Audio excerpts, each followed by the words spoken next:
HVAC with Stephen Raridan is sponsored by TrueTech Tools. Quality tools, essential support. TrueTechTools.com. Good morning, YouTube. We've got this Goodman 90% furnace in an attic, and the primary issue that we noticed first was this tape joint on the exhaust pipe leaking water. Don't think you can see it, but you see evidence of water here. Yeah, there's water. So we found that issue, and we're here to see if we can fix that. And then the other thing that we saw was this bypass damper just swinging freely, not closing anything off. And I hope I got the right size damper, because I couldn't find, or didn't find, any labels on it.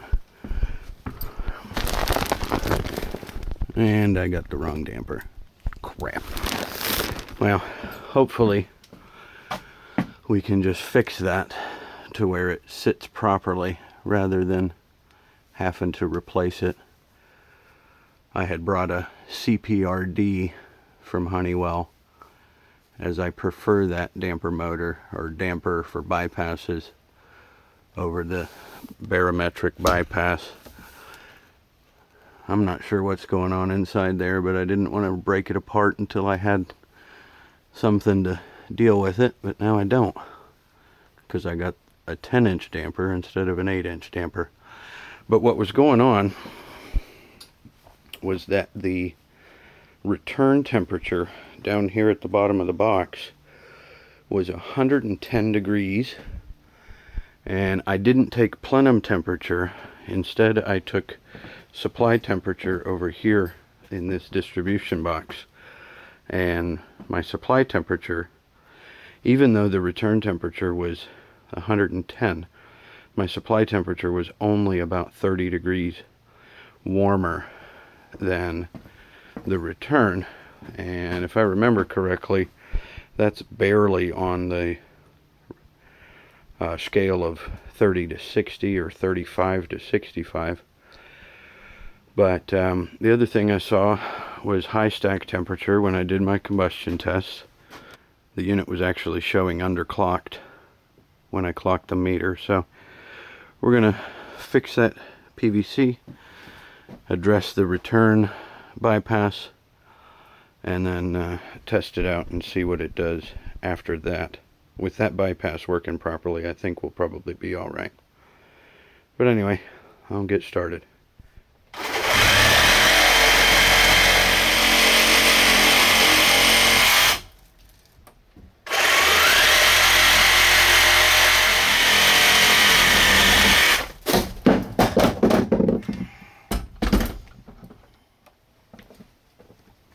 Well, it's kind of weird, but there's actually no visible reason why this fitting shouldn't be watertight. So I guess it's just a bad glue joint that you can't tell from here. Looks like somebody had put glue on the outside of it to try to seal it, which probably covers up what I'm looking for. But anyway, I got that one out. We'll measure it up and cut some fittings in. Alright, so before I even got the flex completely off, I had a good idea what was wrong, because this pivot point should not be on the lower half of the damper. It's supposed to be on the upper side, and when I got the flex off, I confirmed my suspicion. The damper was installed upside down, and so it could never work like it was supposed to, other than bypassing constantly. But without taking the flex off, I couldn't tell that for sure. So this shouldn't be too bad. I should be able to just flip the damper over, take the screws out, flip the damper over, and screw it back in.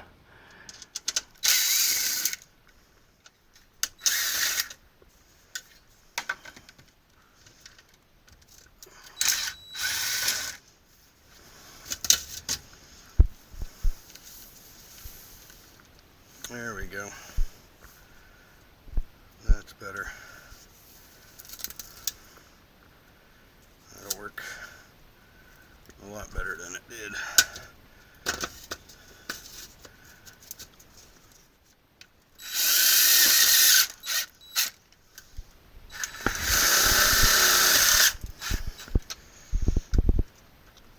I suppose I can try to get another screw in the back. I don't want to be causing trouble for myself though.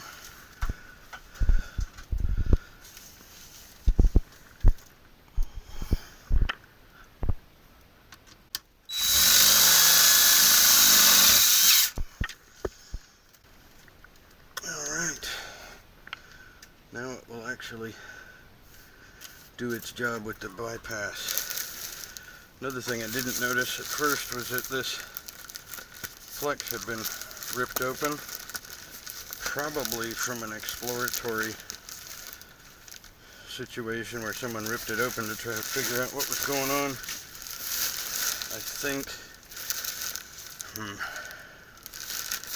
I don't have quite enough duct to actually fix that, so we'll probably just end up having to tape that over. It's ripped through on the liner.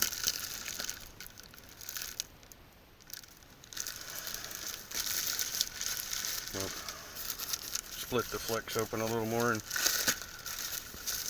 resolve that. We'll get this reconnected and see if we can fix that split.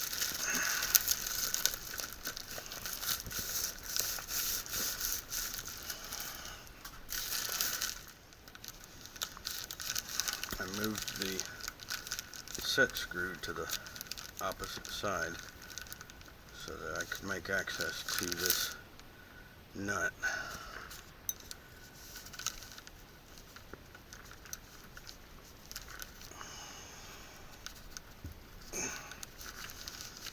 Make sure it's snug. I'd say that's probably good. Now the weight arm actually closes and we can adjust this to try to get it to bypass properly. We want it to stay closed when both zones are open and then flutter open when one of the two zones are closed. So at least now we have a choice, where before it was upside down and couldn't do anything with it. Since we've had a leak, it's kind of nice to come in after you've had a leak because you know where you need to focus your attention to detail. And so we're going to make sure that the fitting is well primed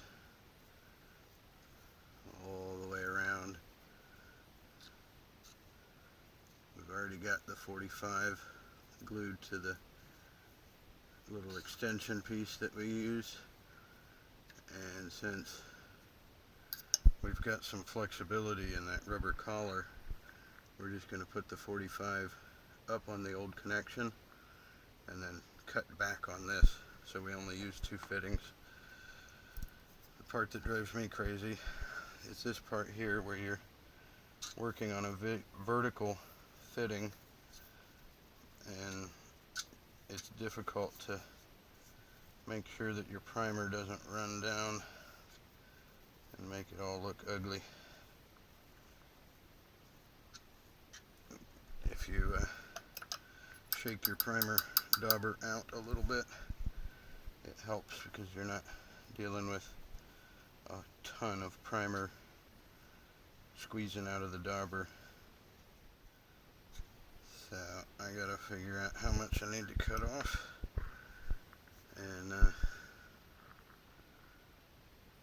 cut my leg off. Yeah, cut my leg off. Sounds like a plan.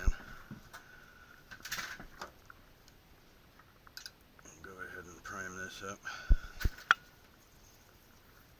on the inside.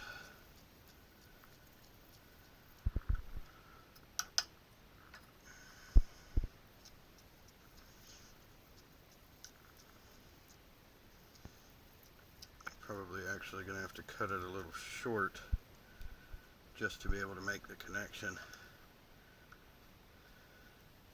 If I have to, I can take that collar off to make the connection and then slide it back again.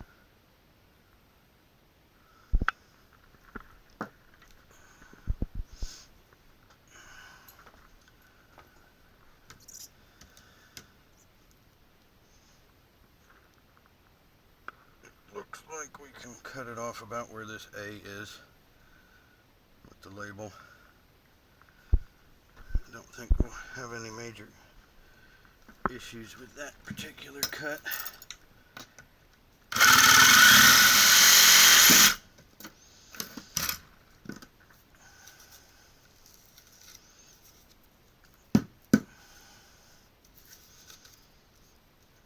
We'll just see how it dry fits. A little bit here. And I think it's going to be tight. So I think I'm going to take that rubber collar off so that we can maybe make this a little bit easier. I'll just hope we don't create a leak by breaking that seal. Don't want to put primer on it or it'll eat that rubber up.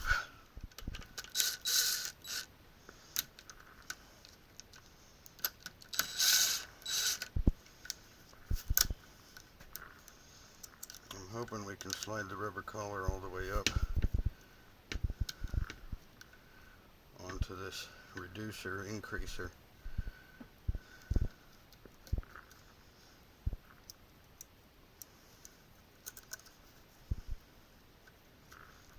Take those straps off of it. Looks like it barely sealed in the first place.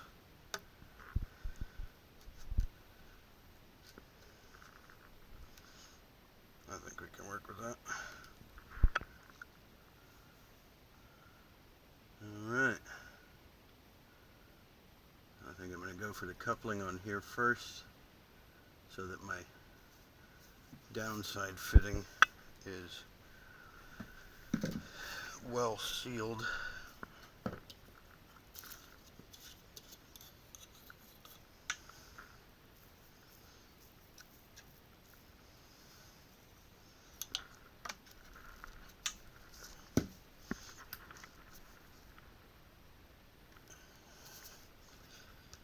Let that set up for a minute. Let that sit for a second while I prime up the straight chunk.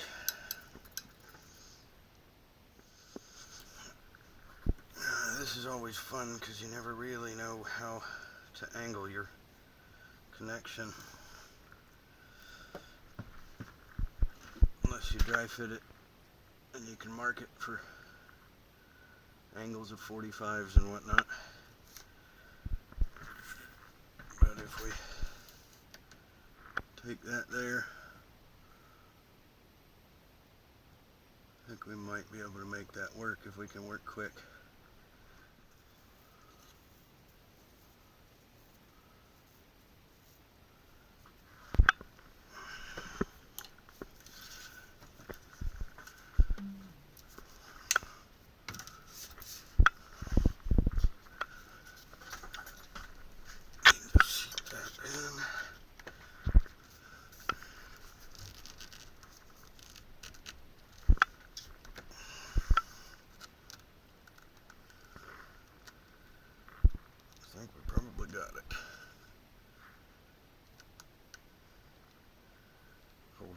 place while it sets up a little bit.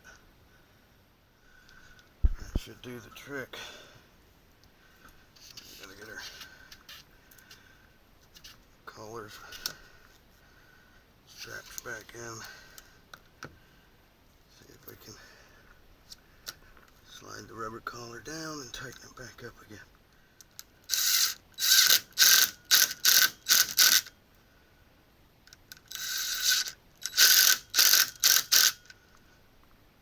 I think that should be okay. If I'd been thinking, I think I probably would have grabbed a hard coupling instead, but I did not think that far ahead.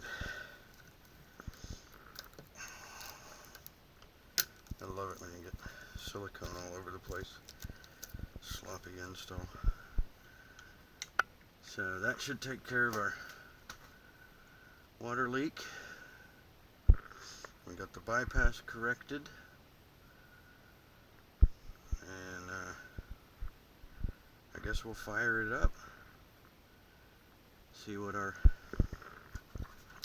temperature split comes out to. We've got a Honeywell's HZ322 2-zone or 3-zone, 2 heat, 2 cool. And I think what I did last time was disconnected the common on the zone dampers so that those would not close for any reason. And then I put a jumper on red to white to force the heat on. We'll flip the switch here in a minute and get our temperature probes and combustion ready to roll. Alright, we got the Testo 330i with the extended atmosphere temperature probe plugged into the intake, and then the sensing probe connected to the exhaust. Analyzer is running. We've got the combustion numbers on the iPhone 6 and iManifold numbers on the iPad mini. I'll go ahead and flip the switch, override the purge, and see how this goes. I may end up having to give you some screenshots of the numbers since it's dark and difficult to get a clear shot of the screens.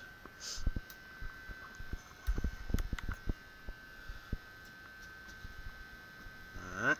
Oh, almost forgot I wanted to get static pressure again. So we got the 921M with the hoses.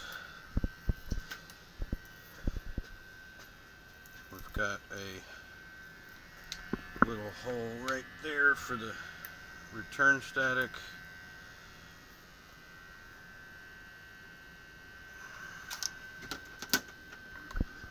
And a little hole right there for supply static before the filter, or before the evaporator. There's a annoying vibration in the unit on startup from the blower, and the blower motor and wheel were replaced for April 7th of this year. It looks like we've got 3 zone dampers, one up there that's jumpered together with that one, and then this one serves the second floor. Those other 2 serve the first floor. We'll let it run for a while. The bypass does look to be staying closed with both zones open. We'll get a baseline on the combustion and the temperature rise before we bother trying to adjust that for the second stage. We're already going positive.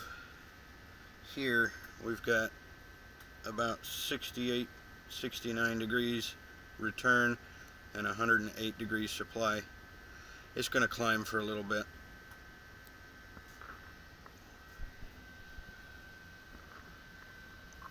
Combustion really didn't look bad, other than the stack temperature was kind of high, which reduced our efficiency.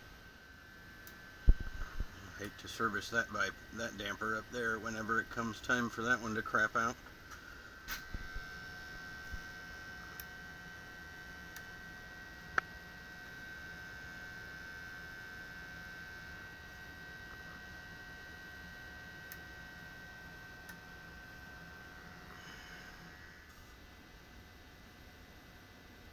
Got a 50 degree temperature split, and I'd have to double check my equipment info. 35 to 65 is our allowable temperature rise. Wouldn't surprise me if we push that limit of 65 now that we're not bypassing, but it's crazy that we only had a 30 degree temperature rise previously. We're at 53 degree temperature rise and 91.9% efficient.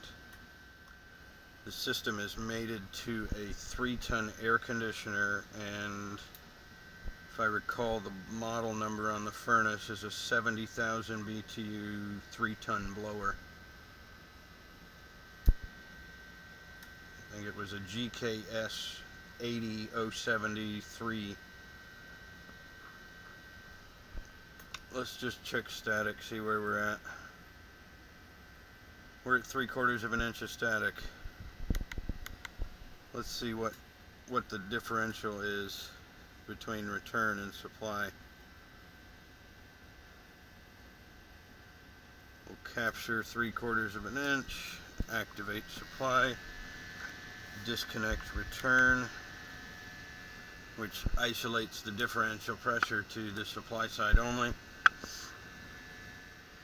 It takes a minute for the static pressure to balance out, but it looks like we're holding pretty steady at 1/2 inch of static on the supply side. 0.53, 0.52, it's pretty much right there. Our return static is quite low. What I want to do next is actually check the pressure drop across the evaporator. So we'll move the return probe for the static pressure meter on the opposite side of the coil. Supply probe is on the inlet side of the coil.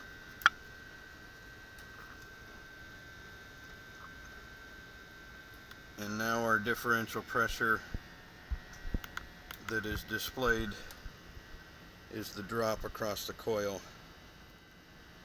Looks like that's holding pretty steady at 0.27.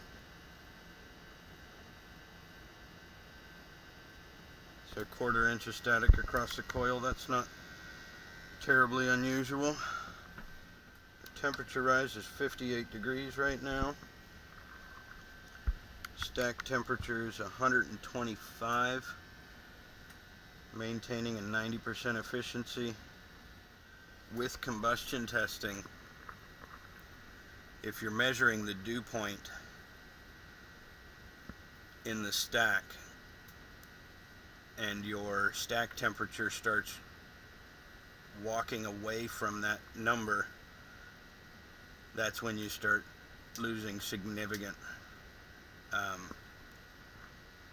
efficiency. So if I had 136 degree stack temperature with a dew point of 126, my efficiency would fall pretty far.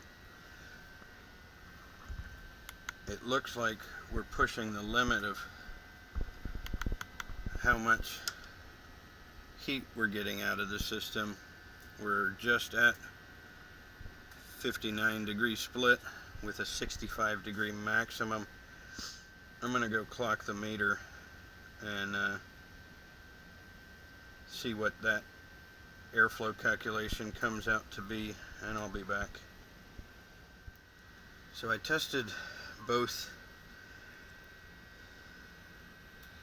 heat content of 1025 and 1035,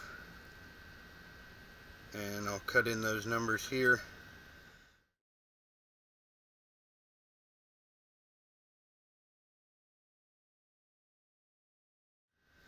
But what I was saying earlier about dew point, we got 127 degree dew point and 130.6 stack temperature, and our temperature rise is pretty steady at just under 60 degrees. So we're not moving enough air, and this is where it gets interesting, because you have 3/4 of an inch of static total already, and you're looking like you need to raise the blower speed. Heat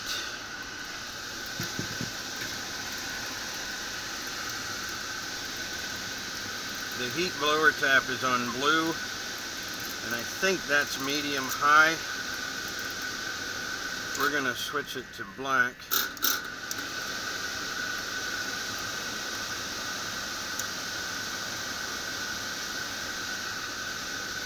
And put the door back on. It'll take some time for it to actually balance out the temperature rise. So we'll let it run for a little bit and hope we don't heat that lady up too far.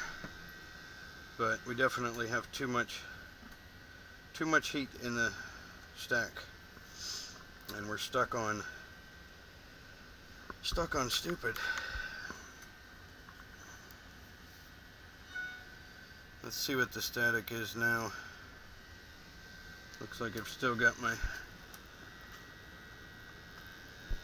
coil drop set up.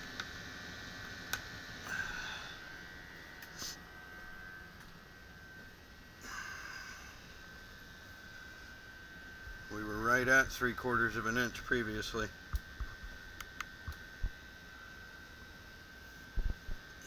Let that balance out a little while. Stack temperature does not appear to be coming down very much at all, at least not yet. And total static is still showing 3/4 of an inch.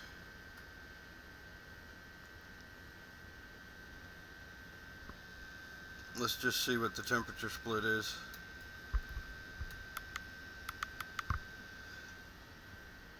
We had a 60-degree rise previously, no two ways around it, and we've dropped about 2.5 degrees.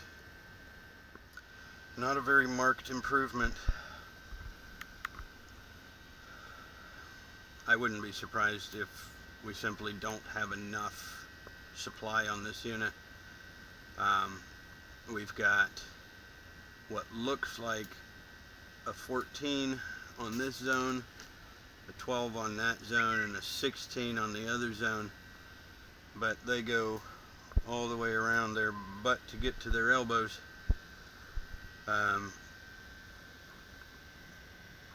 We've got 2 returns, 114 and a 12. So a 14 and a 12 on the returns for a 3-ton unit. That's not terrible, especially if our static is only 0.2 whatever. So stack temperature is still up, but I think we've done at least everything we can without suggesting significant duct modification. And with the way the house is built, zoned second and first floor, with the air handler in the attic of the third floor, or on the third floor, there's really not a whole lot to do about it. So I'm going to record these numbers. I don't see the sense in reclocking the meter since our temperature split is barely any lower. We'll record the numbers and generate a report. So that's recorded, and we'll go ahead and close what zone is this? This one looks like zone 1.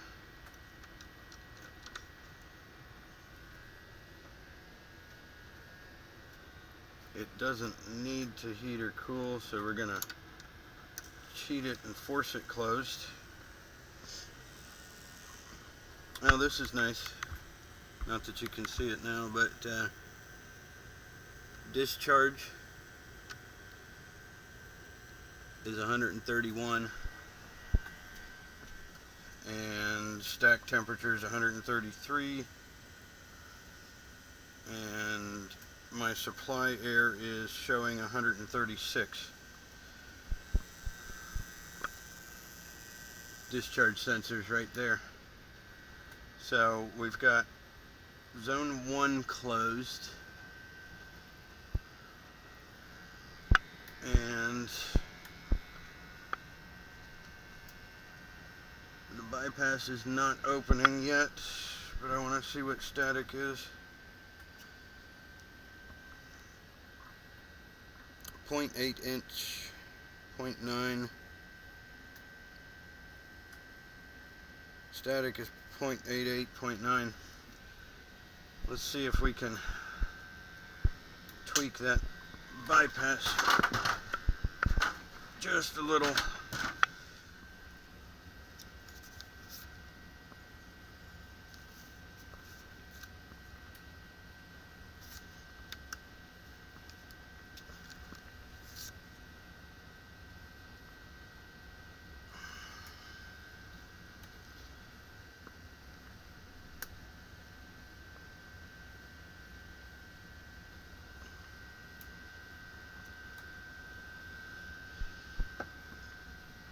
Going almost all the way back, and it still doesn't want to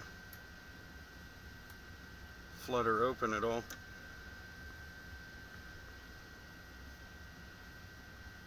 Got a little flutter there, but not a whole lot.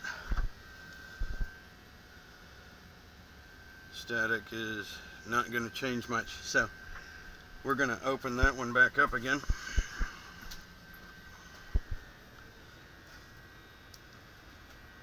And close the other one.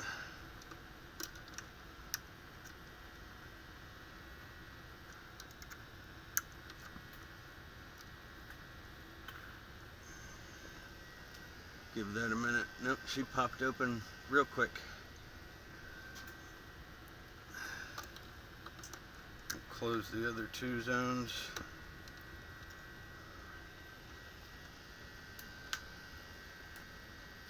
I can't see the one at the top, so we'll have to rely on this one to see how it goes and if it closes.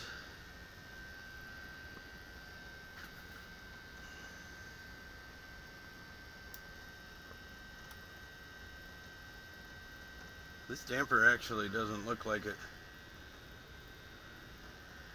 even closes all the way. And I think I figured out what these tapes are. Those are probably tape where they cut it open again to make sure it was going. Done a real knock-up job with the flex duct. So with that zone closed, we're pushing 0.9, 0.91, and the bypass does want to flutter open a little bit.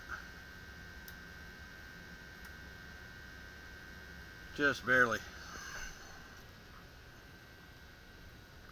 and we're showing an 81-degree return.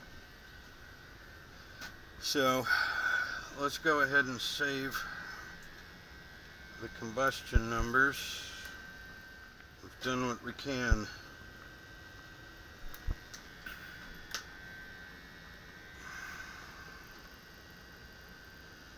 Done what we can at this point anyway. Alright. Zone damper's back open. Make sure that's right. And pop the jumper out. Save it right there. Now I'm just going to collect up my stuff and we'll be done. Thanks for watching. Like, subscribe, comment, and share. And we'll see you on the next video. Peace. Check out ibleedr22.com, my new HVACR forum, and my website at www.hvacwithstephenreardon.com. Don't forget, you can use coupon code RARVID and get $10 off your purchase at TrueTechTools.com, or the coupon code RARIDVM for $10 off your IDVM 510 meter. Thanks to the 100-watt Vipers for allowing me to use their music also. You can search for my Facebook group at HVAC with Stephen Reardon, or follow me on Twitter at Juvenile77. Thanks for watching.